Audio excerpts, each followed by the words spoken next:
Hello friends, आपका स्वागत है आईटी फाइटर यूट्यूब चैनल में। जैसा कि आपने थंबनेल में देख लिया होगा कि इस वीडियो में हम बात करने वाले हैं क्या सिलेक्शन प्रोसेस रहेगा, ठीक है, क्या सिलेबस रहेगा। सिलेबस में जो आपने देख लिया होगा कि 100 क्वेश्चन आएंगे, तो 100 क्वेश्चन में क्या क्या पूछा जाएगा वो यहाँ पे डिस्कस करेंगे, कितने क्या क्वेश्चन किस सब्जेक्ट से पूछे जाएंगे। ठीक है, चलिए आगे हम बढ़ते हैं। यहाँ पर इंपॉर्टेंट डेट की बात करते हैं, कब एडमिट कार्ड आएगा, कब से आपको फॉर्म अप्लाई करना होगा। तो ये जो आप 3 मार्च देख पा रहे हैं स्क्रीन में, ये 3 मार्च को नोटिफिकेशन रिलीज हुआ है। आप फॉर्म भरना स्टार्ट कब से होगा, तो 11 मार्च से आप लोग फॉर्म भरना स्टार्ट कर सकते हैं और 2 अप्रैल लास्ट डेट है, तो 2 अप्रैल तक आप इस फॉर्म के अप्लाई कर सकते हैं। आगे हम यहाँ पर बात करें, यहाँ पर डेट इन्होंने ये दे रखी है, किसकी डेट है, तो यहाँ पर इन्होंने दिया है कि एडमिट कार्ड जो है आपका डाउनलोड होने का आ जाएगा 10 अप्रैल को। एडमिट कार्ड आप लोगों का डिक्लेयर किया जाएगा और रिटेन एग्ज़ाम, आपका एग्ज़ाम डेट जो होगी 17 अप्रैल, टेंटेटिव एग्ज़ाम डेट है, 17 अप्रैल को आपका एग्ज़ाम हो सकता है। ठीक है,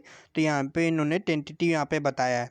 तो ये हमने एग्ज़ाम डेट, एडमिट कार्ड कब से डाउनलोड होंगे, ये हमने इस पर डिस्कस कर लिया। अब हम बात करेंगे वैकेंसी के बारे में। आपको पता है किसमें कितनी सीटें हैं ना, इसके बारे में वीडियो में भी बना चुके हैं। अगर आप कैटेगरी वाइज देखना चाहें तो आप देख सकते हैं। जनरल की 11 वैकेंसी, ईडब्ल्यूएस की 2 हैं, ओबीसी की 6 हैं। यहाँ पर इतनी यहाँ पर दी हुई है। वोमेन के लिए यहाँ पे 4 है। ठीक है, ये किस ट्रेड के लिए हमने बताया, ये हमने बताया फिटर ट्रेड के लिए। इलेक्ट्रॉनिक मैकेनिक्स ट्रेड के जो स्टूडेंट्स हैं ये देख सकते हैं, जो इलेक्ट्रीशियन ट्रेड से हैं वो स्टूडेंट इसको देख सकते हैं, है ना। एज की बात करें तो एज यहाँ पर 21 से 28 यहाँ पे एज मांगा गया है। मिनिमम 21 साल होनी चाहिए, मैक्सिमम 28 साल। ठीक है, अगर हम यहाँ पे मेडिकल जो यहाँ पे मांगा जाता है, यहाँ पे B1 आपका होना चाहिए। ठीक है, यहाँ पे मेडिकल जो स्टैंडर्ड होगा वो कौन सा स्टैंडर्ड होगा, B1 होगा। ठीक है, B1 कैटेगरी का। अब आगे यहाँ पर हम बात करने वाले जो काफ़ी इंपॉर्टेंट पॉइंट यहाँ पे लिखा हुआ है। ठीक है, तो क्वालिफ़िकेशन की बात कर लेते हैं। क्वालिफ़िकेशन क्या रखा जाता है, तो ITI प्लस, आप जिस भी ट्रेड से हैं तो 10 प्लस ITI, फिटर है तो फिटर, इलेक्ट्रीशियन तो इलेक्ट्रीशियन। ठीक है, तो यहाँ पर हम आगे बात करें सिलेक्शन प्रोसेस जो काफ़ी इंपॉर्टेंट है। सिलेक्शन प्रोसेस की बात करते हैं तो ये मेंटेनर, हम ITI स्टूडेंट्स के लिए भी यहाँ पे बात करने वाले हैं। यहाँ पर आप देखोगे for the post maintainer post code NE0 to NE3 NE4। आपको ये याद रखना है, पोस्ट कोड हमारा कौन सा है, NE4। जो फिटर के हैं NE4 है। ठीक है, अगर इलेक्ट्रीशियन की बात करें, इलेक्ट्रीशियन स्टूडेंट्स के लिए यहाँ पे NE02 आप यहाँ पे स्क्रीन पे देख रहे होंगे, इलेक्ट्रिकल के लिए है या इलेक्ट्रीशियन के लिए। ठीक है, चलिए आगे हम लोग डिस्कस करते हैं सिलेक्शन प्रोसेस के बारे में, आगे कंटिन्यू करते हैं। तो यहाँ पर जैसे आप देखोगे फ्रेंड्स, यहाँ पे लिखा हुआ सिलेक्शन मेथोडोलॉजी विच कंप्राइज 3 एप्टीट्यूड टेस्ट, ये हम बता रहे हैं उसका कंट्रोलर का है, लेकिन हम ITS के बता रहे हैं। तो यहाँ पे आप देख पा रहे हो कंप्लीट 2 स्टेज में होगा। क्या क्या होगा, रिटेन एग्जाम होगा। ठीक है, आपका रिटेन एग्जाम होगा, ये फर्स्ट स्टेज हो जाएगा। सेकेंड स्टेज आपका क्या होगा, medical document verification and medical examination, जो हमारा B1 कैटेगरी का होगा। ठीक है, तो जो भी फिटर स्टूडेंट्स हैं, जो ITI स्टूडेंट्स हैं, उनको ये समझना है कि जो आपका सिलेक्शन प्रोसेस है वो 2 स्टेप में है। फर्स्ट स्टेप क्या है, एग्ज़ाम है, आपको क्वालिफाई करना है। दूसरा क्या है, एग्ज़ाम आप जब आप रिटेन एग्ज़ाम अच्छे से नंबर आप आते हो मेरिट में, तो फिर आपका क्या होगा, आपका मेडिकल एग्जामिनेशन होगा जो B1 कैटेगरी का होगा, डॉक्यूमेंट वेरिफिकेशन होगा। ठीक है, ये सारा कुछ हो गया सिलेक्शन प्रोसेस के बारे में बात कर लिए। अब हम बात करेंगे यहाँ पर सिलेबस के बारे में। तो रिटेन टेस्ट के बारे में बात करेंगे तो सिलेबस आप देख पा रहे होगे, सेकेंड ऑप्शन देखिए लिखा हुआ है, सेकेंड ऑप्शन पे ध्यान दीजिएगा। There will be a total of 100 question for categories from NE0 to NE4। तो NE0 से NE4 तक के जितने भी कैटेगरी के स्टूडेंट्स हैं उनके जो एग्ज़ाम पेपर होगा उसमें 100 क्वेश्चन पूछे जाएंगे। अब 100 क्वेश्चन में से क्या पूछा जाएगा, तो यहाँ पर हम बता दें 100 क्वेश्चन में आपके 75 क्वेश्चन टेक्निकल होंगे। ठीक है, 75 क्वेश्चन टेक्निकल होंगे।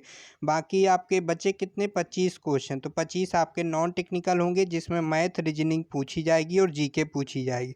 सभी प्रीवियस पेपर यूपी में जितने भी, जैसे लखनऊ मेट्रो, जितने भी एग्ज़ाम हुए हैं, ठीक है, यूपी मेट्रो की तरफ से जितने भी एग्ज़ाम हुए हैं, हम बात करें चाहे नोएडा मेट्रो हो या फिर लखनऊ मेट्रो, सारे प्रीवियस पेपर आपको यहाँ पर कुछ घंटे बाद यहाँ पर आपको लिंक मिल जाएगी। तो अगर आप इस समय आप देख पा रहे हैं डिस्क्रिप्शन में, अगर आपको नहीं दिख रहा तो 24 घंटे बाद आप यहाँ पे देखिएगा, इस वीडियो के डिस्क्रिप्शन बॉक्स में आपको लिंक मिल जाएगी जहाँ आपको सारे प्रीवियस पेपर आपको मिल जाएंगे। ठीक है, तो ये हो गया रिटन टेस्ट के बारे में बात कर लिया कि क्या यहाँ पे क्वालिफिकेशन मांगा जाएगा। अब यहाँ पे जैसे हमने स्टार्टिंग में बताया था कि यहाँ पर अदर स्टेज के स्टूडेंट्स यहाँ पे फॉर्म को अप्लाई कर पाएंगे कि नहीं कर पाएंगे, तो बिल्कुल कर पाएंगे। तो यहाँ पर हम आप दिखा देते हैं आपको रिजर्वेशन कैटेगरी, यहाँ पे आप जाइएगा तो आपको यहाँ पे रिजर्वेशन के बारे में पढ़ने को मिलेगा।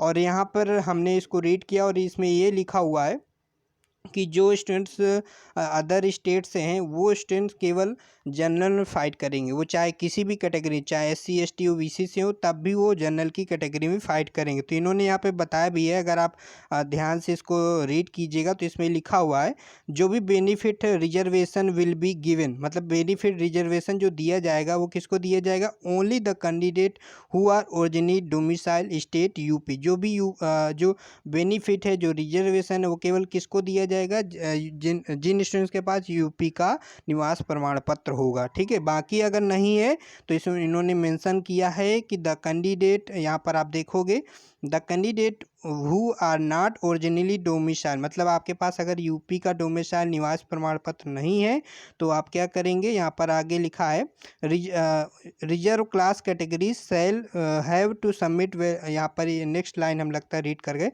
तो यूपी नॉट इंटाइटल्ड और to get the benefit of reservation, मतलब जो अगर आप अदर स्टेट से हैं तो आपको रिजर्वेशन का जो बेनिफिट है वो आपको नहीं मिलेगा। तो ये हमने यहाँ पर बात कर लिया रिजर्वेशन से संबंधित।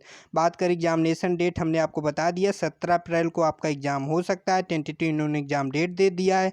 और यहाँ पर क्या वैकेंसी है ये भी हमने इस पर डिस्कस कर दिया है। एज हमने आपको बता दिया है ना, आपको पता है OBC में 3 साल की छूट रहती है और जो भी स्टूडेंट्स SC कैटेगरी से उनको 5 साल की छूट रहती है। तो यहाँ पर अपना जोड़ के आप यहाँ पे अपना एज निकाल सकते हैं। ठीक है, काफ़ी जो इम्पोर्टेंट बात थी यहाँ पर हमने आपको बता दिया है। एक चीज़ और यहाँ पर हो सकता है क्वेश्चन कमेंट करें कि SCVT वाले फॉर्म भर सकते हैं कि नहीं।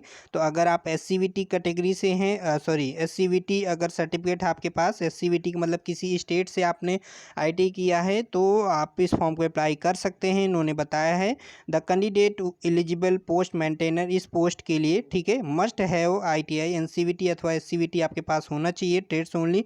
Candidate the having higher qualification, अगर आपके पास है BE BTech, तो अगर आप तब भी आप फॉर्म अप्लाई नहीं कर सकते हैं अगर आपके पास स्पेसिफिक अगर ट्रेड आपके पास सर्टिफिकेट नहीं है। ठीक है, इन्होंने बताया है अगर आपके पास स्पेसिफिक ट्रेड नहीं है, मतलब कि जैसे फिटर की पोस्ट है तो अगर फिटर की ट्रेड का सर्टिफिकेट नहीं है तो आप फॉर्म फिल नहीं कर सकते हैं। ठीक है, तो ये इंपॉर्टेंट बातें थी जो हमने इस वीडियो में बता दिया है। अगर कोई डाउट रहता है, कोई बात अगर रह गई है तो आप कमेंट करके बता दीजिएगा, जिसमें हम आपके कमेंट को पिन कर देंगे। बात करते हैं प्रीवियस पेपर के, तो प्रीवियस पेपर आपको लिंक डिस्क्रिप्शन बॉक्स में कुछ समय बाद आपको मिल जाएंगे। ठीक है, तो ओके फ्रेंड्स, फिर मिलेंगे एक नए वीडियो में। Bye bye, take care.